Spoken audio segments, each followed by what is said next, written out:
Just as a follow-up, in this, between AHS, the AMA, and yourself, Dr. Huang, this is fantastic information, quite frankly.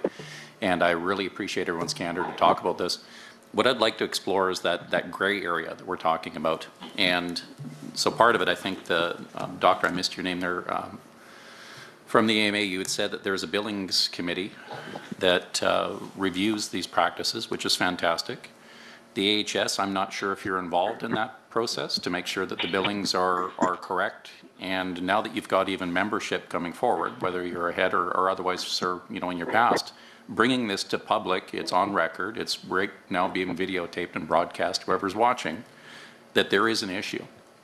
So how do we do steps forward? Is the best way to look at the billings, to look at this through the AHS? Is it for us to look at the whistleblower practice to try to bring some common sense or realities to what's taking place? What would be your recommendations on this for new practitioners coming out, how to solve the gray area? Is it punitive measures? Is it a reform that we're looking internally, and maybe we need to fire up a different panel or a task force to look at that? So just some comments on that, please.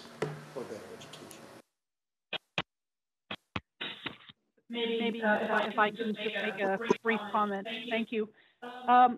So I'm not an expert in this area. There may be a role for AHS here to the extent that some of the billings may be occurring in our facilities, but my understanding is that physician billing is an oversight of that is largely an accountability with Alberta Health.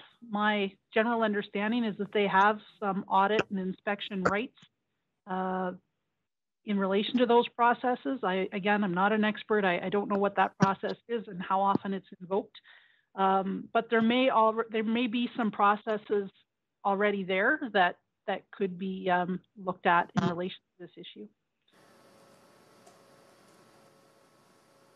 Thank you. Any comments from either Dr. Huang or Dr. Middlestead? Yes. I can just say, page slide 27 of my original presentation, I did indicate these mechanisms exist. The problem is there's no teeth. We don't need to reinvent the wheel here. Alberta Health already knows every cent in terms of billings at least, where it goes. It's just that they can then analyze if there's very questionable trends in certain practitioners' billings, and if they far exceed the standard average.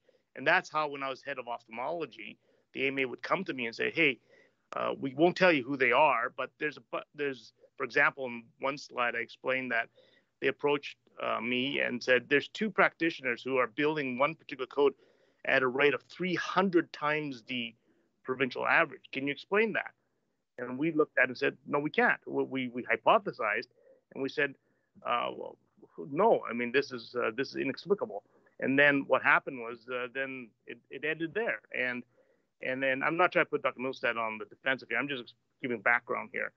And so I think the mechanisms are in place when it comes to billings. It's just we have to put some teeth and accountability into it. Pretty much like in my second presentation where I said, I think Albertans themselves, they're the patients. They're common sense folk. There should be a mechanism, an easily utilized mechanism, where if they're wondering, am I supposed to be getting this treatment? They can go back to government or some agency and say, listen, I'm concerned. Can you look into this? So in the case of billings, I thought to say you need more teeth in outcomes if we know there's very questionable billings. And in case of everything else, have something that Albertans can engage in that's easy to access.